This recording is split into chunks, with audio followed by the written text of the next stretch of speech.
Donc, les cousins et cousines, vous l'avez constaté, au Québec, on est producteur de sirop d'érable.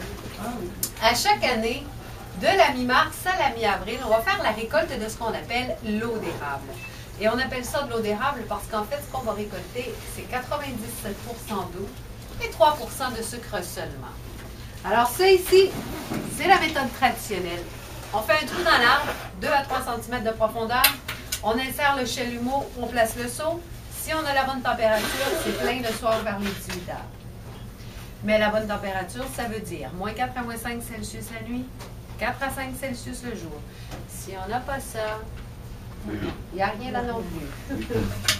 Et ça ici, c'est la méthode moderne.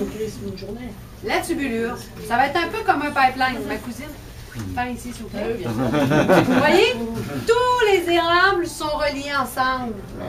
Donc, la différence, bien, traditionnellement, il fallait avoir un cheval, un traîneau, un baril, puis on se promenait d'arbre en arbre pour récolter. Aujourd'hui, c'est une pompe qui aspire l'eau directement à la cabane. Ah, il y a une pompe, oui, ça colle, ben, ça doit coller, hein?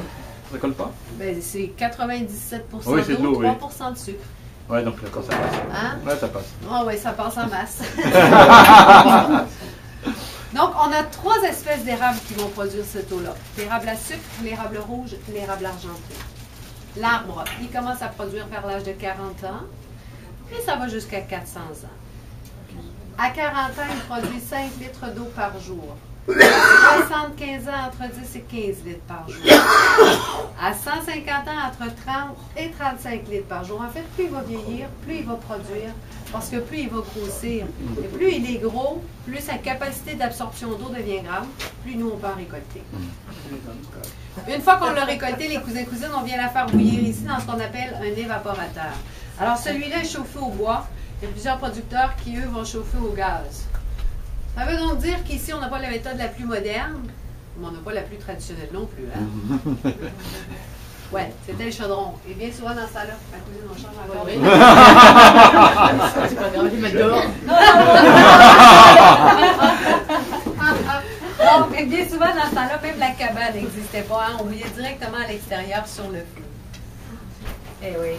On voit qu'ils n'ont pas chaud. Hein? Oui, ils ne sont pas chauds, ils travaillent.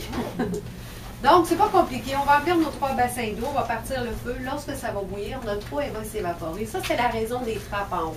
Parce qu'un sirop d'érable pur, comme celui que vous venez de manger, c'est 66% de sucre. Oui, oui. Vous vous rappelez, à l'arbre, on n'en a que 3. On n'a pas le droit de rien ajouter, c'est illégal. C'est un produit qui doit rester naturel du début à la fin. Ça veut donc dire qu'on va devoir faire bouillir pendant 8 heures de temps 40 litres d'eau pour obtenir un seul litre de sirop. Et une fois que j'ai obtenu mon sirop d'érable qui est à 104 degrés Celsius, si je veux changer le produit, je vais le faire cuire un petit peu plus. À 112 degrés, on va avoir le beurre d'érable. À 114, la tire sur la neige que vous venez de manger. Et à 120, les bonbons. Maintenant, au début de la saison, on a un sirop qui est clair. Plus on avance dans la saison, plus il devient foncé. Lequel est meilleur, vous croyez? Le clair? Le foncé. Non, j'ai dit, oui, c'est le clair. Moi, ce qui m'étonne toujours, c'est que je vois des sachets, il y a quand même du sirop là-dedans. Là. Non. Mais vous avez acheté quoi? Du clair. Vous êtes dans une cabane à sucre. Effectivement, le meilleur va être le clair. Hein? Pourquoi? Parce que c'est les premières récoltes, c'est le moment où il y a le plus de sucre dans la racine de l'arbre. Au début de la saison, elles en sont perdues. Mais plus j'avance, et moins il y en a.